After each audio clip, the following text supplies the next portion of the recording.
चलिए होली के पहले जो होलिका दहन होते हैं उसके विषय में कुछ मैं बताने जा रही हूँ। होलिका दहन क्यों होते हैं, क्यों मनाए जाते हैं, होलिका दहन का पौराणिक कथा क्या है, तो चलिए आप लोग सुनते रहिए।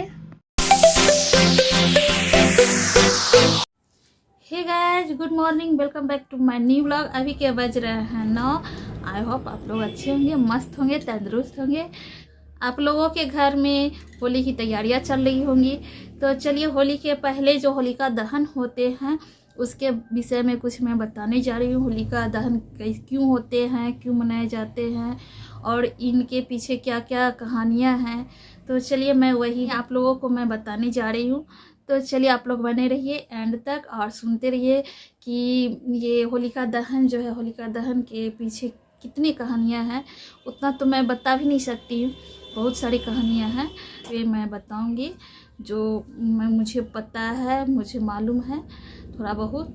अब पता नहीं सच्चाई क्या, तो मुझे भी नहीं पता है। तो चलिए जो मैं सुनती हूँ, जो मैं किताबों में पढ़ी हूँ वही मैं बताऊँगी।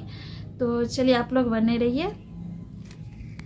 होलिका दहन होली त्योहारों का पहला दिन फाल्गुन मास की पूर्णिमा को मनाया जाता है। इसके अगले दिन रंगों से खेलने की परंपरा है, जिसे धुरेरी, धूलखेल या धूल बंधन आदि के नामों से जाना जाता है। होली बुराइयों पर अच्छाइयों की जीत के उपलक्ष्य में मनाई जाती है। होलिका दहन, जिसे छोटी होली भी कहते हैं, के अगले दिन पूर्ण हर्षोल्लास के साथ रंग खेलने का विधान है और अबीर, गुलाल आदि एक दूसरे को लगाकर एक दूसरे के घर जाकर गले मिलकर पर्व मनाए जाते हैं। होलिका दहन कब मनाया जाता है? होलिका दहन फाल्गुन मास के पूर्णिमा के दिन मनाया जाता है। होलिका दहन के लिए प्रदोष का समय चुना जाता है, जिसमें भद्रा का साया न हो।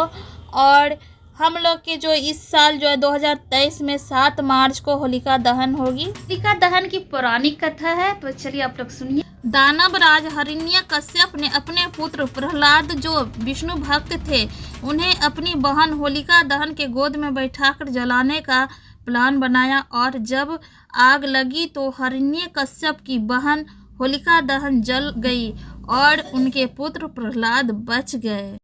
महाभारत की कहानी के अनुसार क्या है, तो चलिए आप लोग सुने। युधिष्ठिर को कृष्ण ने बताया, एक बार श्री राम ने एक पूर्वज रघु के शासन में एक असुर महिला थी। उसे कोई भी नहीं मार सकता था, क्योंकि वह एक वरदान द्वारा सुरक्षित थी। उसे गली में खेलते बच्चों के अलावा किसी से भी डर नहीं था। एक दिन गुरु वशिष्ठ ने बताया कि उसे मारा जा सकता है यदि बच्चे अपने हाथों में लकड़ी के छोटे टुकड़े लेकर शहर के बाहरी इलाके के पास चले जाए और सूखी घास के साथ साथ उनका ढेर लगाकर जला दे।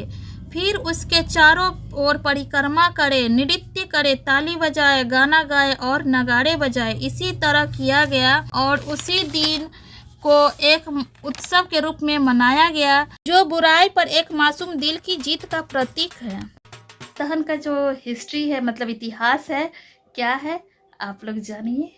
विंध्य पर्वतों के निकट स्थित रामगढ़ में मिले एक ईसा से 300 वर्ष पुराने अभिलेख में भी इसका उल्लेख मिलता है। कुछ लोग मानते हैं कि इसी दिन भगवान श्री कृष्ण ने पूतना नामक राक्षसी का वध किया था। इसी खुशी में गोपियों ने उनके साथ होली खेली थी। ये गाइस, तो आप लोगों को पता चल ही चुका होगा कि होलिका दहन क्यों, कैसे मनाए जाते हैं। और ये हम लोग के होलिका दहन जो 2023 में कितने तारीख को है, तो चलिए और फिर इसके पीछे कितनी कहानियाँ क्या क्या है, तो मैं तो पहले भी बता चुकी थी कि थोड़ा बहुत मैं बोलूँगी। मतलब कहानियाँ तो बहुत सारे हैं, मैं उतना नहीं बता पाऊँगी, आप लोग नहीं देख पाए, उतना टाइम नहीं दे पाएंगे। तो चलिए कैसा लगा आप लोग कमेंट करके बताएंगे। और इस ब्लॉग को मैं यही एंड करती हूँ। अच्छा लगा होगा तो लाइक कमेंट शेयर जरूर कीजिएगा। नए हो तो सब्सक्राइब करना मत भूलिएगा।